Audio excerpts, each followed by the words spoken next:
Hello, now it's Woden's Day. So I'll go to some comments from yesterday and the day before. Almost. Household income, 2 adults, 2 kids. Ricardo's worked out that you're better off not having kids, and a lot of people are not having kids are so better off. Yeah, it's not that though. And when I say that, that's a very what? It's only a that to me. I'm looking for something. I was looking for something, and it wasn't that. That's right, I'm sure. And it's part of the picture, I'm sure. But it wasn't quite that.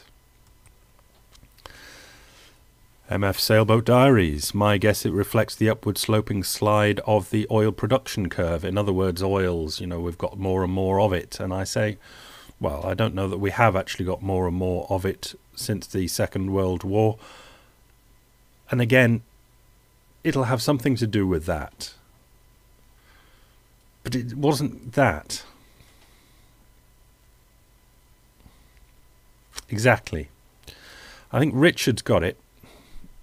Not because it's righter than anybody else, just because it was the that I needed. Richard starts with, I'm in a generation that seems to be doing very well for itself, basically. Even when he turned 18, not everybody went to university, but now everyone does. So everyone is better educated. Now, I'd just say it's not that at all. I really don't think the education is doing many people much good. I'm not a complete education poo-pooist, but I really don't think education and this extra going to university stuff is a big anything. Always willing to be proved wrong, but Richard's not saying it is, but it's just an idea that's thrown up from the comments, and I go, it's not only not that, but I don't go with it at all. At the same time, technology made big changes in many industries. When I was 18, I spent a few months, etc., and went on to say that Windows 95 went to Windows 98, and on and on. And this example, an old architect's office went to CAD and never looked back, and they're more productive. And I would say, yeah, definitely that, but there's more to it. There's another thing, and I think he gets it in the last paragraph. And I repeat, not because it's more right than the other things, it's just that what the mystic brain was needed to give it a knock. One last observation that might be linked to the two prior, indeed it is, people of my age seem to be employed in roles that traditionally would go to more senior in age employees. Now this is indirect. I'll carry on with the whole paragraph. I'm talking management type stuff, etc. Something that's very apparent when you meet the marketing director of your local regional airport. For example, we could all come up with examples of this type of thing and discover that she's the same age as you, but that would be for me that she's young and she doesn't know shit from clay. She's stupid, she's thick, she's ignorant, she doesn't know much. She's not an absolute standout whiz kid, and that's why she's in an elevated position. The recruitment company renting office space in our building is staffed entirely by women in their 20s and 30s. Good to be next door to. There seems to have been a trickle-down effect too. Look at the people running the world's biggest companies or most developed countries. In the UK, our Prime Minister used to be stuffed by old gits, and now the leading parties are run by 40-something-year-olds. Right. The bit that got me was the girl at the regional airport. What the hell is she doing there? And that's the thing. 20 years ago, there was no, what does she call herself, marketing director for that regional airport, I would guarantee. It was a job that didn't exist back then. a lot of this stuff are jobs that old fuddy-duddies like me look at and go, well, what's the point of it? You know, how come the regional airport is making enough money to be able to pay for this thick as pig shit marketing director girl? But I realise that my thinking is very old fuddy-duddy, and it's really not got much to do with much. So I'll go on to I'll do it this way. I drew this diagram. This is number 2. No, it'll be number 1 because I won't show those comments. So the one that if I'm doing this in a presentation that's been up all the time, you've been able to look at and marvel at its brilliant, done very quickly from paint. But I wanted a visual. Everyone worked with bad machines was yesterday's, those kids down the mine, and the mother worked and the father worked and all the siblings worked, everybody worked, but they weren't, what we're going to get to, they weren't producing much. Now, there are going to be, oh God, blimey, there are going to be 2 things I'm going to have to go to here when I talk about producing much, because a lot of people are, I still think, very stuck in old fuddy-duddy thinking, even young people, when it comes to production. So everybody who's working in those bad old days, 1850s, as the example I did yesterday, but they weren't producing much. The middle one is kind of after the Second World War, where men were working with much better machines. They produced more, they produced enough that they could even have a life where their wife could stay at home and look after the children who were at school. They didn't have to work. So men were working with much better machines that produced enough that the wife and children could stay at home and do their thing. Now everyone's works with super duper machines. The girls, the wives go out, the men go out, the children are at school, and the children stay at school nearly forever, quite a lot of them, before they go out to the workplace and become marketing directors at the local airport. Right, I'll go straight on to this, which will be link number 2, definition of Say's law. Say's law of markets, an economic rule that says that production is the source of demand. We'll get to the bottom one. Say's, this is well old stuff. According to Say's law, when an individual produces a product or service, now this is fucking important, or service, he or she gets paid for that work and is then able to use that pay to demand other goods and services. Now, if you never come across Say's law, you won't have got it from that.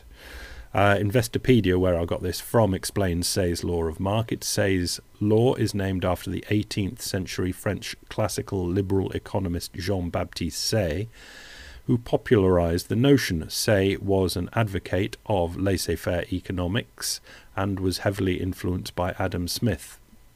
Irrelevant. Say's law is frequently misinterpreted as supply creates its own demand, because that's the sound bite. But it's, if you haven't touched on it before, it's, I suppose, the best way in. Which is evidently false. If it were true, anyone could do whatever they wanted for a living and be successful at it. In other words, you could just mash a load of clay together and say, I've produced something, so the world owes me a living, or somebody should buy this. You've got to produce something that somebody wants. But I think what we've got with the whole question of the diagrams, with the machines and producing stuff, you don't have to produce stuff, physical stuff. All you have to produce is a service that somebody, think of it more this way, that it's the airport that is willing to buy your service, as opposed to the users of the airport. The airport think that she was worth paying a lot of money for. Now, that's where the demand comes from. All the people, the demand is indirectly from the people using the airport. It's only an airport's an only example. Hopefully, hundreds of examples will come to you of positions you think, what the hell's one of them? I certainly come across a lot of that. Outreach is the one that's been all over this week. The last 3 days I seem to have bumped into outreach all over the place, and I don't really know what it is. And don't bother telling me, I don't want to know. The demand is created by the airport. These positions now, these young things are getting positions like a marketing director in a local airport that didn't exist before.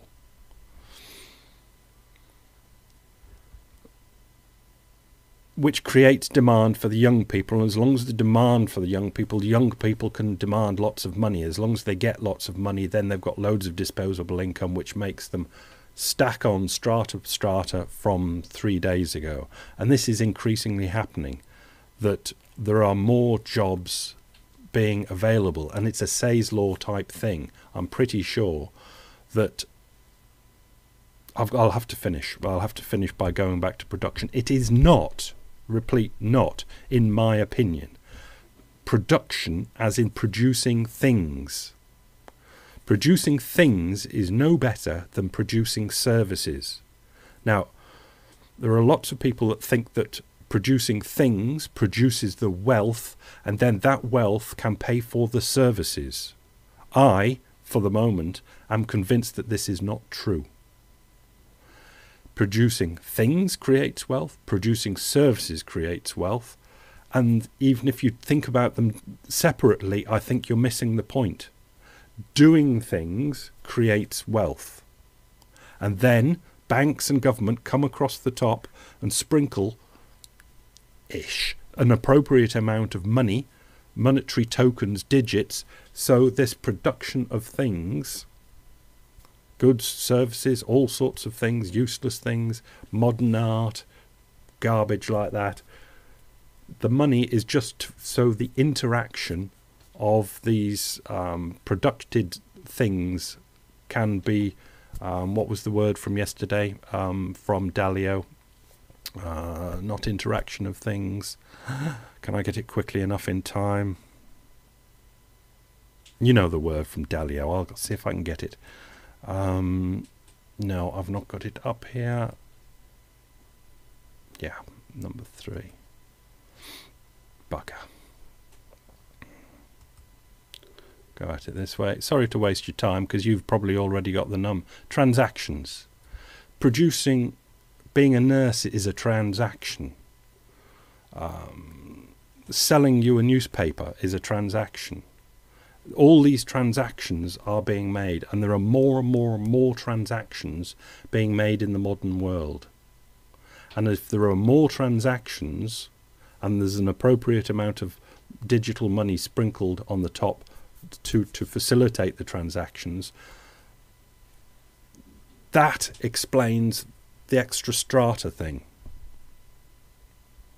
It's the invention of more things to do, basically.